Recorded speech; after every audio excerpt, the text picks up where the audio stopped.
എല്ലാവർക്കും നമസ്കാരം. വിദ്യാർത്ഥികൾക്ക് നേരിടുന്ന അവകാശ നിഷേധങ്ങൾക്കെതിരെ സംസാരിക്കാനും സംഘടിക്കാനും വേണ്ടിയാണ് വിദ്യാർത്ഥി സംഘടനകളൊക്കെ ഉണ്ടായിട്ടുള്ളത്. അതിൽ ഇന്ത്യയിലും കേരളത്തിൽ പ്രത്യേകിച്ചും പ്രധാനമായി ഉള്ളത് SFI ആണ്, സ്റ്റുഡന്റ് ഫെഡറേഷൻ ഓഫ് ഇന്ത്യ എന്നാണ് പൂർണ്ണനാമം. ഈ SFIയുടെ ഒരു പ്രധാന പ്രത്യേകത പഠിക്കുക എന്നതിനേക്കാളൊക്കെ ഉപരിയായി അവർ പഠിപ്പ് മുടക്കുന്നതിൽ പ്രധാനമായും ഡിഗ്രി എടുത്തിട്ടുള്ള ആളുകളാണ്.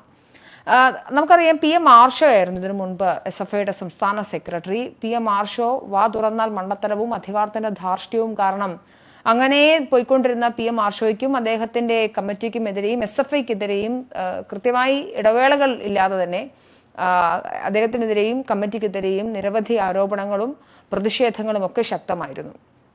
പഠിക്കാനായി കോളേജിൽ പോകാതിരുന്ന PM മാർഷോ എങ്ങനെ വിദ്യാർത്ഥി സംഘടനയുടെ നേതാവായി എന്നതടക്കമുള്ള കാര്യങ്ങളൊക്കെ ചർച്ചയിൽ നിൽക്കുകയാണ് പുതിയ സംസ്ഥാന കമ്മിറ്റി തെരഞ്ഞെടുപ്പ് വരുന്നത്. SFIയുടെ സംസ്ഥാന സമ്മേളനത്തിന് ശേഷം സാധാരണഗതിയിൽ PM മാർഷോയ്ക്ക് ശേഷം ആരാണ് ഈ മണ്ടത്തരങ്ങളുടെ പാരമ്പര്യം ഏറ്റെടുക്കുക എന്ന് ചോദിച്ച് ഇരുന്ന ഘട്ടത്തിൽ ഇതിനെയൊക്കെ പാരമ്പര്യം കളയരുത്, ഞങ്ങൾ ഉണ്ട് കൂടെ എന്ന് പറഞ്ഞ പോലെയാണ് അടുത്ത SFIയുടെ സംസ്ഥാന പ്രസിഡന്റ്. സാധാരണഗതിയിൽ സെക്രട്ടറിമാർക്കാണ് ഇത്തരം വിഷയങ്ങളിൽ വീര്യം കൂടാറുള്ളത്. പക്ഷേ ഇപ്രാവശ്യം സംസ്ഥാന പ്രസിഡന്റിനാണ്. അദ്ദേഹത്തിന്റെ പേര് M ശിവപ്രസാദ് എന്നാണ്. അങ്ങനെ ശിവപ്രസാദ് സംസ്ഥാന പ്രസിഡന്റായി അധികാരത്തിലെത്തിയതിനു ശേഷം തന്റെ അധികാര പട്ടാഭിഷേകത്തിനായി ആദ്യം SFIക്കാർ നടത്തുന്നത് ഒരു പ്രശ്നമുണ്ടാക്കി അതിന് ശേഷം അങ്ങ് മാർച്ചും സെക്രട്ടേറിയറ്റ് ധർണയും രാജ്ഭവൻ മാർച്ചും ഒക്കെ നടത്തുക എന്നുള്ളതാണ്. നിലവിലെ സാഹചര്യത്തിൽ കേരളം ഭരിക്കുന്നത് CPM നേതൃത്വം നൽകുന്ന LDF സർക്കാർ ആയതുകൊണ്ടും ഭരിക്കുന്നത് പിണറായി വിജയൻ ആയതുകൊണ്ടും ആഭ്യന്തരവും ഇവർ കൈകാര്യം ചെയ്യുന്നത് കൊണ്ടും ഇവിടെ ഒരു ക്രമസമാധാന പ്രശ്നമുണ്ടെന്നോ അല്ലെങ്കിൽ വിദ്യാർത്ഥികൾക്ക് ഏതെങ്കിലും അനീതി ഉണ്ടെന്നോ അല്ലെങ്കിൽ ഉന്നത വിദ്യാഭ്യാസ വകുപ്പിനെതിരെ ഏതെങ്കിലും തരത്തിൽ ഒരു ചെറുവിരൽ അനക്കാൻ പറ്റാത്ത ഗതികേടിലായിരുന്നു SFI. കാരണം ഇനി അതൊക്കെ ഉണ്ട് എന്നത് യാഥാർത്ഥ്യമാണെന്നിരിക്കെ തന്നെ ഭരണപക്ഷ പാർട്ടി മാതൃസംഘടനയായി SFIയെ സംബന്ധിച്ചിടത്തോളം അതിന് സാധിക്കില്ല എന്നതാണ് യാഥാർത്ഥ്യം. അങ്ങനെ ഇരിക്കെയാണ് വീണ് കിട്ടിയതുപോലെ കേരളത്തിന് മുഹമ്മദ് ആരിഫ് ഖാന് ശേഷം ഗവർണർ സ്ഥാനത്തേക്ക് രാജേന്ദ്ര അർലേക്കർ വരുന്ന സാഹചര്യം ഉണ്ടാകുന്നു.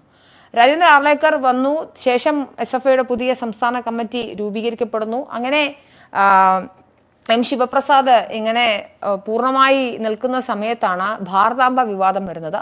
ഭാരതാംബ വിവാദത്തോടുകൂടി വീണ് കിട്ടിയ അവസരം എന്ന് മുതലാക്കിക്കൊണ്ട് ശിവപ്രസാദിന്റെ കൂട്ടുകാരും എല്ലാം ചേർന്ന് അങ്ങ് പ്രശ്നങ്ങൾ ആരംഭിക്കാൻ തുടങ്ങി. ഉന്നത വിദ്യാഭ്യാസ രംഗത്തെ കാവ്യവൽക്കരിക്കുന്നതിനെതിരെ അവർ മാർച്ച് നടത്തുന്നു. കേരള സർവകലാശാലയിൽ കയറി അങ്ങ് അഴിഞ്ഞാടുന്ന ഒരു സാഹചര്യം ഉണ്ടായി. അതിനുശേഷം അവർ തൊട്ടടുത്ത ദിവസം കേരളം കണ്ട ഏറ്റവും വലിയ ഹർത്താൽ മാമാങ്കം, അത് അഖിലേന്ത്യാ ഹർത്താൽ ആയിരുന്നെങ്കിലും കേരളത്തിൽ മാത്രം നടന്ന അഖിലേന്ത്യാ ഹർത്താലിന് തൊട്ട് പിറ്റേ ദിവസം ഇവിടെ SFIയുടെ പഠിപ്പ് മുടക്കും വന്നു. അത് ഉന്നത വിദ്യാഭ്യാസ രംഗത്തെ കാവ്യവൽക്കരണത്തിനെതിരെയായിരുന്നു. ഒന്ന് രാജ്ഭവനിലേക്ക് ഇവർ വലിയ തോതിലുള്ള മാർച്ചൊക്കെ നടത്തി.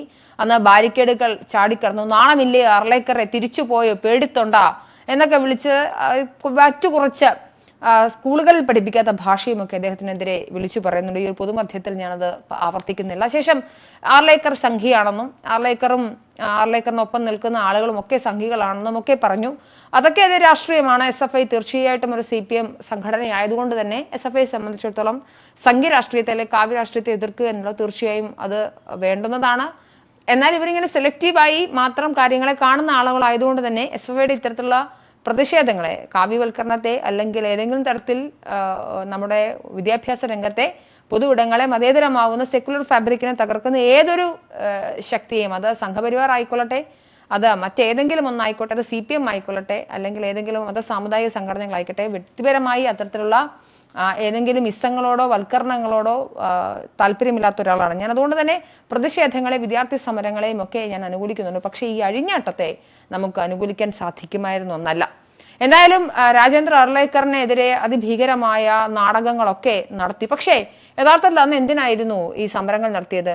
അതിന്റെ തൊട്ട് മുന്നുള്ള ദിവസങ്ങളിലാണ് കേരളത്തിലെ ആരോഗ്യ മേഖല അമ്പേ പരാജയമാണെന്നും കോട്ടയം മെഡിക്കൽ കോളേജിലെ കെട്ടിടം തകർന്നു വീണ് ഒരു സ്ത്രീ മരിക്കുന്ന സാഹചര്യമൊക്കെ ഉണ്ടായി. അപ്പം ആ ചർച്ച ഇങ്ങനെ മുൾമുനയിൽ നിൽക്കുകയും വളരെ ഹോട്ട് ടോപ്പിക്കായി നിൽക്കുന്ന സമയത്താണ് കേരള സർവകലാശാലയിൽ നൂറുകണക്കിന് SFI പ്രതിനിധികൾ ചെന്ന് അവിടുത്തെ ഓഫീസ് കെട്ടിടത്തിൽ വലിഞ്ഞു കയറി. സ്റ്റെപ്പ് ഉണ്ടായിരുന്നു, എന്നാലും വലിഞ്ഞു കയറുന്നതാണല്ലോ അതിൻ്റെ ഒരു സിനിമാറ്റിക് രീതി എന്ന രീതിയിൽ അവരങ്ങനെ ചെയ്യുന്നൊരു സാഹചര്യമൊക്കെ ഉണ്ടായി.